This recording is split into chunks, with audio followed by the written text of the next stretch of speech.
నా క్యారెక్టర్ నేను చూపించేసరికి జనానికి ఓ శివాజీ అప్పుడు అదే ఈ శివన్న అయినాక కూడా అదే శివన్న అయినా అదే శివాజీ అయినా అదే ఎవడైనా అదే నిజంగా చెప్తున్నా ఈ శివన్న అనే దానికి నేను ఇంతకుముందు కూడా ఒకసారి చెప్పానండి యాక్చువల్గా మా తాత పేరు సుబ్బయ్య చౌదరి అండి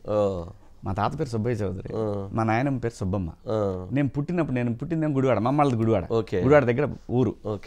పెంజండ్ర అనే ఊరు వాళ్ళది నేను అమెరికన్ హాస్పిటల్లో పుట్టగానే నాకు పేరు పెట్టడానికి అని చెప్పి మా తాత మా అమ్మ నాయనమ్మ కూడా ఇద్దరు సుబ్బయ్య సుబ్బమ్మ అండి వాళ్ళు వచ్చి చెప్పే శివయ్య అని పెట్టమన్నారు కృష్ణా జిల్లా కదా కొంచెం క్లాసు వాళ్ళు మా అమ్మ వాళ్ళ బాబాయ్ వచ్చి అదేంటే శివయ్య అని పాత పేర్లు అప్పుడే 70s లో నేను చెప్పేది పాత పేరు అంటే కొంచెం కృష్ణా జిల్లా ఎప్పుడు ఫార్వర్డ్ ఉండేది జిల్లా ఎప్పుడు కూడా శివాజీ అని పెడదామే నీ పేరు ఝాన్సీ లక్ష్మి వాడి పేరు శివాజీ అని విన్నా అంట అంతే ఇంకా మరి ఎట్లయినా అమ్మ పెళ్ళాం వైపు నడుస్తుంది కదా ఎక్కువ ఇళ్లలో కూడా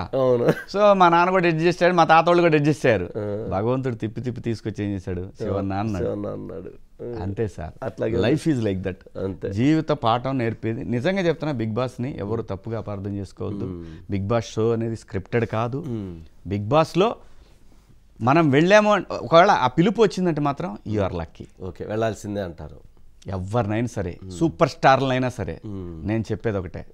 వెళ్ళండి వెళితే మీలో మార్పును చూసుకోవచ్చు మీలో మీ తప్పును సరి చేసుకోవచ్చు మీలో మీరు నీ దృక్పథం కంప్లీట్ గా మారిపోద్దండి సమాజం పట్ల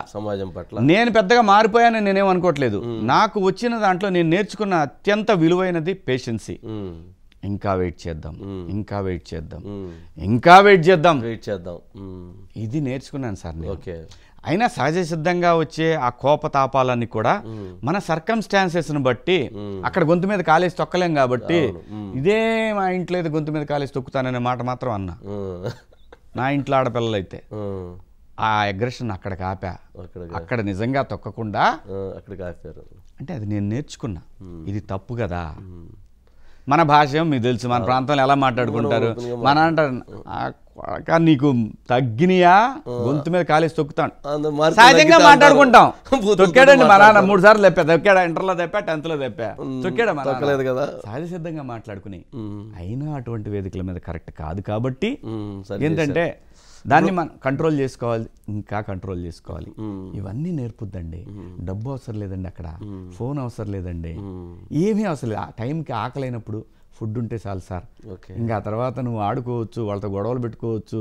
రకరకాలుగా అది మారుతూ ఉంటుంది సార్ జీవితం లాగానే